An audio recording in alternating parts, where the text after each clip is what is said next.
Hi guys, আশা করি তোমরা সবাই ভালো আছো। আজকে নতুন একটা ভিডিও নিয়ে এসেছি। দেখো, আজকের এসেছি আমি ক্রাম বোর্ড কিনতে এসেছি। তো ক্রাম বোর্ডের এখন সাইজ দেখছি। এই দেখো ক্রাম বোর্ড দোকান। তো চলো দেখা যাক। তো গাইস, অনেক রকম ক্রাম বোর্ড দেখলাম, কিন্তু এই ক্রাম বোর্ডটা বড়ো ছিল, তাই নিতে ভালো লাগলো। আর স্ট্রাইকারগুলোও নিয়ে নিলাম। তারপরে সব গুটিয়ে ফুটিয়ে নিয়ে বেরিয়ে গেলাম, কারণ একটু স্পিড করে দিয়েছিলাম। বেশি সময় নিয়ে করলে তোমাদেরও আবার দেখতে ভালো লাগবে না। তো ক্রাম বোর্ডটা নিয়ে আসলাম। আসার পরে এই গাড়িটাকে আমরা ডাকলাম, যেহেতু মানে ক্রাম বোর্ডটা বড় ছিল আর আমাদের বাড়িও কাছাকাছি না। তো গাড়ির মধ্যে বসে গেলাম। আর গাইস, ক্রাম বোর্ডটা দেখো, ক্রাম বোর্ডটা পিছনে রাখা আছে, আর পিছনে আমার বন্ধুরাও বসে আছে। সবাই দেখো হাই হ্যালো করছে।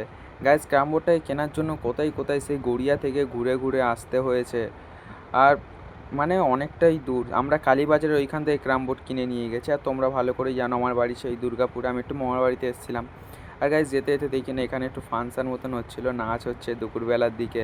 তো গান শুনছিলাম, মজাও আসছিলো। আর এইদিকে সাইডে দেখো দর্শকরাও বসে আছে সবাই, আর তাদের মাঝখান থেকে আমরা গাড়ি নিয়ে যাচ্ছিলাম।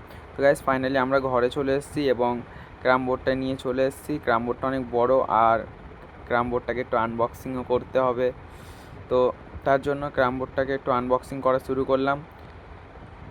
আর যেহেতু বড় ক্রাম বোর্ড, ভালো স্মুথ ছিল, খেলতেও ভালো লাগছিলো। গুটিগুলো আমরা এক্সট্রা কিনে এনেছি, কারণ ওর সাথে কাঠের গুটি দিচ্ছিলো আর ভেঙে যেত। তো পাউডার দিয়ে আমরা বললাম যে চলো খেলা শুরু করা যাক, যেহেতু নিয়ে এসেছি আগে এনজয়টা তো করতে হবে। আর আমার ভিডিওটাকে প্রথম থেকে শেষ অবধি দেখার জন্য ধন্যবাদ। একটা লাইক করে দিও।